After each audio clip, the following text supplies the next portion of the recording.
welcome back to my YouTube channel MB Gaurima Vlog लोगोफोर so guys गासैनिसिमबो happy गोथार बाथौ सान so दिनै बाथौ सान आरोना so मन्दिरफोरावबो फुजा होदोंमोन दिनै गासिबो ज' जानानै ओमफ्राय मन्दिराव फुजा होनायाथ' सानावनो थांबाय नालाय ओमफ्राय दा जोङो न' हरावहाय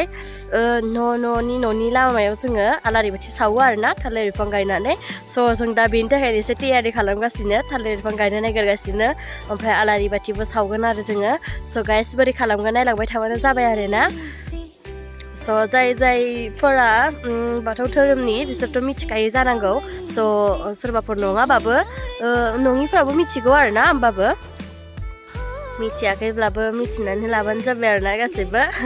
गोथार बाथौ सानखौ मानि थाखाय फालियो बेखौथ' एसे एनै मिथिखायो खोमा आंबो बारा मोजाङै डिटेल्सै मिथिया आरो होमबाबो दिनैनि दिनावनो बाथौ सान होननानै मानिनाय जायो दा जोंनि बाथौ धोरोमनि बेनि थाखायनो दा बाथौनि नामाव दिनै आलारि बाथि सावगोन आरो स' दा नायलांबाय थाबानो जाबाय गाइस फैदो बिदिब्ला भिडिअखौ स्टार्ट खालामसै बेयावनो जोंहानि ममआ बायदि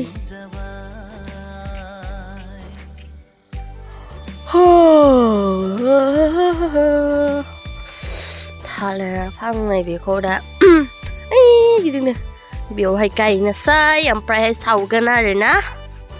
थालिर बिफां दानबाय नै जोंहा एबार बेखौ दा गायनोसै लामायाव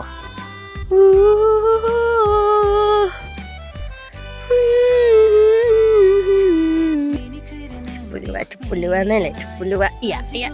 खालामखो इयो नि फै kam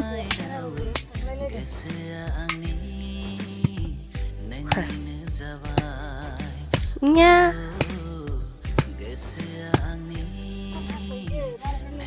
no ID ha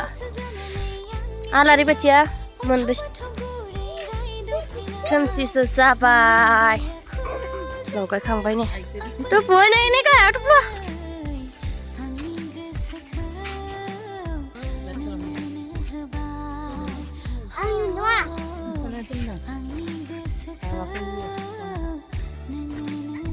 साथि सावबाय नै जोंहा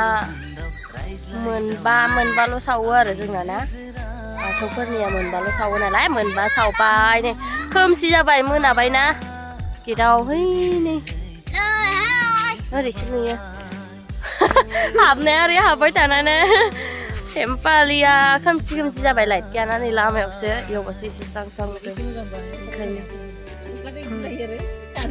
मागोनि नैथि मंगलबाराव फालियो आरोना जोंनि गोथार बाथौ सानखौ ओमफ्राय दिनै नैथि मंगलबार जाबाय नालाय दिनै फालिबाय आरो फुजाबो खालामबाय ओमफ्राय लामा गासैबो सावो आरो जोंनि बाथौफोरा ओरैबो सावजोबदों नुजोबदोंनाय फैजा बेफोरबो गासैबो सावजोबदों जोंहाबो सावबाय दा सावखांबाय जोंहा हेपि गोथार बाथौ सान गासैनिसिमबो गाइस आरो खनसेबाव ओमफ्राय दिनैनि थाखाय बाय बाय लोगो मोनफिनगोन गुबुन मोनसे भिडिअआव स' गाइस भिडिअखौ आं दिनैनो बानायदों आरोना बाट आपल'डखौ आं गाबोनसो खालामनाय जागोन नालाय नेट प्रब्लेम जोंना ओरैनो थाबबो आपल'ड जाया बेखायनो भिडिअखौ लेट जाबाबो नायबानो जाबाय आरोना गासैबो